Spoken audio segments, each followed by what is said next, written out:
जय श्री राधे, जय श्री श्याम। अब वाल्मीकि रामायण के अयोध्या कांड की आगे की दिव्य कथा वर्णन करते हैं। जब राजा दशरथ बार बार कैकेयी से विनय करने लगे कि अरे कैकेयी, तू ये क्या करती है, क्यों इस राज्य का अहित करना चाहती है, लेकिन कैकेयी ने एक भी बात नहीं सुनी। कैकेयी को लगा कि मानो महाराज अपने वचन से पलट ना जाएं, इसीलिए बार बार उन्हें अपने प्रतिज्ञाबद्ध रहने के लिए अनुरोध करने लगी। कहने लगी कि महाराज, यदि आप अपने इन वचनों को मुझे नहीं देंगे, आप सत्य दृढ़ प्रतिज्ञाबद्ध नहीं रहेंगे, और अगर यदि आप इन वचनों को पूर्ण नहीं करते हैं तो मैं यहीं आपके सामने अपने प्राण त्याग कर दूंगी। राजा ने भी मन में विचार किया कि अब क्या किया जा सकता है कि जब मैंने एक सर्पनी को ही गले से लिपटा रखा है तो वो तो एक ना एक दिन डसनी ही थी। राजा बार बार इसी बातचीत में उनकी रात्रि व्यतीत हो गई। सामने द्वारे पर, अंतपुर के द्वारे पर आकर के वशिष्ठ मुनि खड़े हो गए। सबको लगा कि आज तो मेरे प्रभु आराध्य श्री राम का राज्य अभिषेक है, तो ना जाने आज राजा इतनी देर से क्यों, अभी तक क्यों नहीं जगे हैं। आज तो इतनी सुबह हो गई, सूर्य उदय से पूर्व राजा जग जाया करते थे, आज तो सूर्य भी उदय हो गया लेकिन राजा अभी तक जगे नहीं। राजा दशरथ के बारे में सब विचार कर रहे थे कि वशिष्ठ जी ने सुमंत्र को बुलवाया और सुमंत्र ने जा कर के राजा दशरथ के महल में प्रवेश कर स्तुति करी। उसी भांति स्तुति करी जैसे कि नित्य वो स्तुति किया करते थे। राजा दशरथ ने सुमंत्र को देख करके आंखों से आंसू झरने लगे। सुमंत्र को लगा कि मानो रात्रि भर राजा रानी से राज्याभिषेक की वार्तालाप करते करते सोए नहीं हैं। उनके हृदय में मेरे राम का अभिषेक होना है, यही विचार उन्हें रात्रि भर नींद नहीं आई। इसीलिए अब ऐसी अवस्था उनकी मालूम पड़ती है। लेकिन कोई भी इस भेद को ना समझ सका कि राजा की क्या अवस्था रानी के किन वचनों से हुई है। राजा ने सुमंत्र से कहा कि जाओ सुमंत्र, जा कर के मेरे प्रभु श्री राम, मेरे इष्ट, मेरे रघुनंदन को बुला करके लाओ। रघुनंदन को बुलाने के लिए भेजा तो सुमंत्र रघुनंदन के महल में गए और जाकर के राम को कहा कि आपके पिताश्री ने आपको बड़ी शीघ्र बुलाया है रानी कैकेयी के महल में। तो राम जी लक्ष्मण को साथ लेकर के राजा दशरथ के महल की तरफ जाने लगे।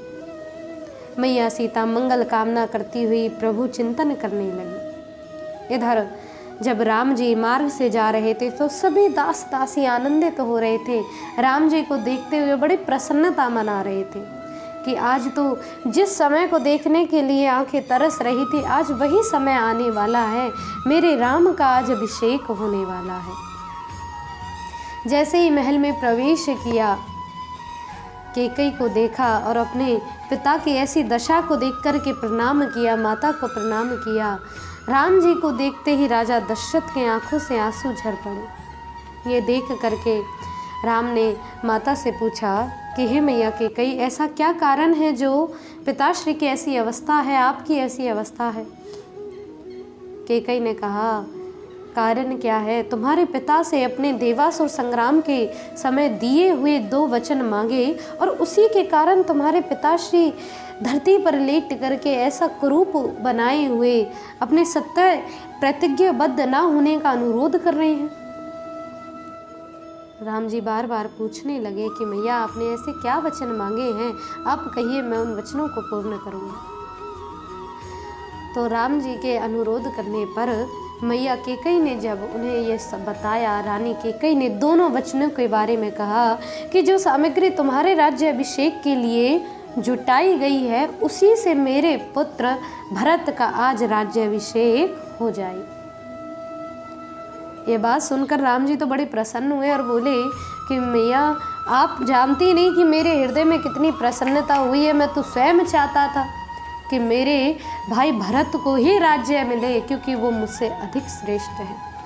संतत्व वृत्ति है उसके अंदर, उसकी वृत्तियों के बारे में तो क्या वर्णन करें, भरत के शब्दों में कोई व्याख्या नहीं करी जा सकती। अरे आपने मेरी समस्या हल कर दी। मैं तो विचार कर रहा था कि स्वयं जाकर के पिता से ये बात कैसे कहूँ। आपने स्वयं ही कह कर के मेरा मन हल्का कर दिया। अब इधर दूसरा वचन कैकेयी कहने लगी कि अरे राम, तुम दूसरा वचन तो सुनो। तो बोले कहिए। तो कहा, वचन में तुम्हारे लिए मैंने 14 वर्ष का वनवास मांगा है। राम जी ने सहर्ष मैया कैकेयी की बात सुनी और प्रसन्नता पूर्वक कहा कि मैया, आपकी जैसी इच्छा है वैसा ही सत्य प्रतिज्ञाबद्ध होकर के आपके मार्ग का अनुसरण किया जाएगा। जो आपने वचन मांगे हैं उन वचनों को अवश्य ही हम रघुवंशी पूर्ण करेंगे। ये बात प्रभु श्री राम ने मैया कैकेयी के आगे कह दी। अब आगे प्रभु श्री राम और मैया कैकेयी अन्यत्र अयोध्या की क्या लीलाएं होती हैं वह हम अगली वीडियोज़ में वर्णन करेंगे। तब तक के लिए आप ऐसी दिव्य कथाओं को श्रवण करते रहें। जय श्री राधे, जय श्री श्याम।